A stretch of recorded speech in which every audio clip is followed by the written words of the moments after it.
Hello all, welcome to my channel, The Learning Spot. In this video, we will cover a difference between rural and urban societies. Rural and urban society क्या होती है और किस basis पे हम इसे differentiate कर सकते हैं. Here I mention a meaning of rural society and urban society. Rural society pertains to communicate or areas that are located outside urban centers and often characterized by a lower population density, agriculture or natural resources based economies and a close-knit community. Rural society क्या होती हैं जो urban society के आसपास जितनी भी community या छोटे छोटे जो गांव होते हैं उन्हें रूरल सोसाइटी बोलते हैं.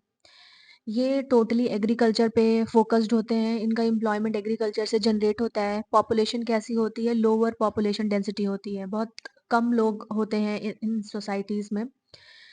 जिनके बीच में रिलेशनशिप कैसा होता है? क्लोज नाइट रिलेशनशिप होता है. मतलब हर एक व्यक्ति एक दूसरे को बाय नेम और बाय फेस जानता है. इसे कहते हैं हम rural society. Next is urban society.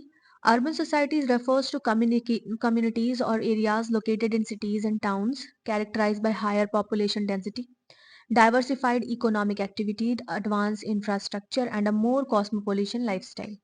Urban societies वो सोसाइटीज़ जो सिटीज़ एंड टाउन्स में एस्टैब्लिश्ड होती हैं. और इंफ्रा कैसा होता है? इनका एडवांस इंफ्रा होता है, डाइवर्सिफाइड इकोनॉमिक एक्टिविटीज़ होती है, पॉपुलेशन डेंस होती है, घनी आबादी पाई जाती है. उसे हम बोलते हैं अर्बन सोसाइटी. सो जो रूरल एरियाज़ में पाई जाती हैं उन्हें बोलते हैं हम रूरल सोसाइटी. जो urban area city and towns में जो आप देखते हैं कम्युनिटीज़ उन्हें बोलते हैं urban society. Here I mention a few differences between rural and urban society. Basis पे हम इसे डिफरेंशिएट करेंगे तो इजी रहेगा समझने के लिए. First one is economic structure. Rural society primarily agrarian focus on farming. जो रूरल सोसाइटी होती है वो एग्रीकल्चर पे फोकस करती है, इसलिए इसका इकोनॉमिक स्ट्रक्चर एग्रीकल्चर को फोकस करता है basically. Urban society diversified economics होती है क्योंकि वहाँ पे बहुत सारी इंडस्ट्रीज होती हैं जो मल्टीपल सर्विसेज प्रोवाइड करती हैं. Next is employment. Rural society में एम्प्लॉयमेंट कैसे जनरेट होता है? So they totally focused on agriculture. So agriculture के थ्रू ही उनका एम्प्लॉयमेंट जनरेट होता है, या वो फार्मिंग और फिशिंग से अपना एम्प्लॉयमेंट जनरेट करते हैं.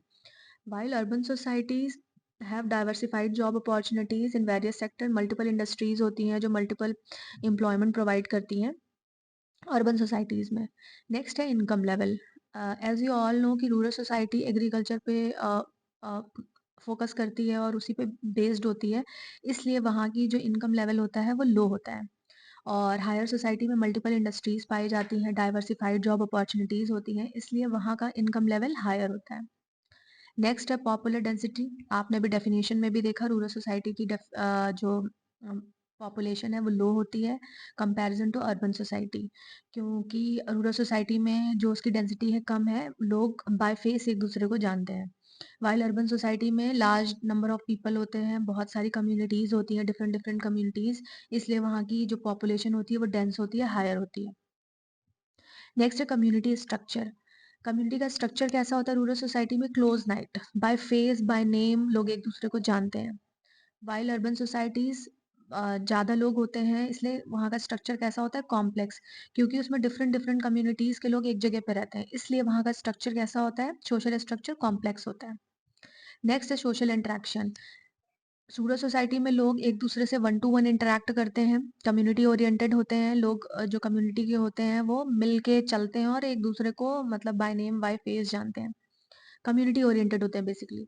अर्बन सोसाइटी में क्या होते हैं कि वहाँ डिफरेंट कम्युनिटीज के लोग रहते हैं, इसलिए वो अपने इंटरेस्ट और प्रोफेशन के अकॉर्डिंग ही एक दूसरे से इंटरेक्ट करते हैं. नेक्स्ट है कल्चरल प्रैक्टिसेस. रूरल सोसाइटी में क्या होता है कि छोटे एरिया में लोग क्या होते हैं अपने ट्रेडिशन और कस्टम को बहुत ज़्यादा फॉलो करते हैं, इसलिए वो उसे प्रिजर्व करके रखना चाहते हैं कि आज जो वो ट्रेडिशन और कस्टम फॉलो कर रहे हैं उनकी जनरेशन भी वही फॉलो करे. वाइल अर्बन सोसाइटीज़ में क्या होता है कि डाइवर्स कल्चर पाया जाता है. डाइवर्स कल्चर क्यों पाया जाता है? बिकॉज यहाँ पे डिफरेंट डिफरेंट कम्युनिटीज़ के लोग एक जगह पे रहते हैं. नेक्स्ट है लाइफस्टाइल.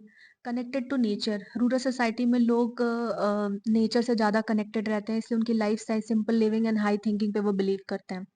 वाइल अर्बन सोसाइटी में लोग मॉडर्नाइजेशन की तरफ फोकस करते हैं, नई नई चीज़ें इनोवेट करते हैं और उनकी लाइफ स्टाइल अकॉर्डिंगली वैसी हो जाती है. नेक्स्ट है इंफ्रास्ट्रक्चर. लिमिटेड एमेनिटीज़ होती हैं रूरल सोसाइटीज़ में, है ना? जितना उनको अपने जीवन यापन के लिए चाहिए होता है, सिर्फ़ उतनी चीज़ें वहाँ पे होती हैं। व्हाइल अर्बन सोसाइटीज़ में डेवलप्ड इंफ्रा होता है, स्कूल्स बहुत अच्छे होते हैं, मॉडर्न स्कूल्स, हॉस्पिटल्स में सारी सर्विसेज़, ट्रांसपोर्टेशन की अच्छी सुविधा ये अर्बन सोसाइटी में पाई जाती है। लास्ट है environmental impact, closer to nature. Rural society का क्या होता है, वो नेचर के क्लोज़ होते हैं और इसलिए वहाँ पे क्या होता है, पॉल्यूशन भी कम होता है। व्हाइल अर्बन सोसाइटीज़ में क्या होता है कि इतनी सारी इंडस्ट्रीज़ हैं, इस वजह से वहाँ पे एनवायरनमेंट क्या होता है, पॉल्यूटेड होता है, नॉइज़ पॉल्यूशन हो गया, आपका एयर पॉल्यूशन, वाटर पॉल्यूशन, इस तरीके से ये एनवायरनमेंट पे इफ़ेक्ट डालते हैं urban societies. So these are the few differences between rural and urban societies. Hope all the points is easy to understand. If you have any problem in any point, you can discuss with me. Thank you so much.